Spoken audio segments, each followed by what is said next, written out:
تو جس کے دل میں اللہ کی شدید محبت و معرفت پیدا ہو جائے تو وہ کیا کرے گا؟ اس کو نمازیں تو پڑھے گا ہی پڑھے گا کیونکہ اللہ کا حکم ہے، تو وہ ساتھ نفل نمازیں بھی پڑھے گا تاکہ اللہ سے اظہار محبت کرے، وہ محبت کا ٹوکن بھی دے گا۔ تہجد بھی اللہ اس کو پڑھائے گا، اوابین بھی، دوسری نمازیں، فرض نمازیں تو اللہ کا حکم ہے، نفل نمازیں آپ کا اظہار محبت ہے اللہ سے۔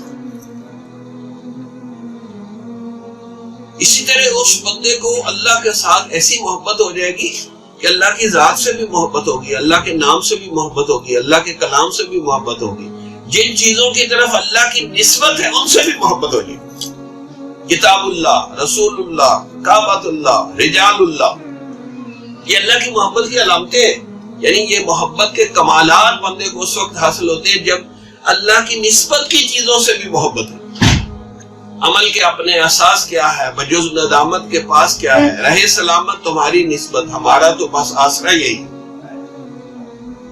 تو تب بندے کو پھر زندگی میں امن، سکون، اطمینان، یعنی وہ واقعی محسوس کرتا ہے زندگی میں کہ میں جنت میں رہ رہا ہوں۔ ہم نے ایسے لوگوں کو دیکھا ہے کہ وہ کہتے ہیں ہم جنت محسوس کر رہے ہیں اس دنیا میں، یعنی ان کا دل ایسا پرسکون ہوتا ہے کہ وہ جنت محسوس کرتے ہیں۔ بذكر الإله وتصفو الحياة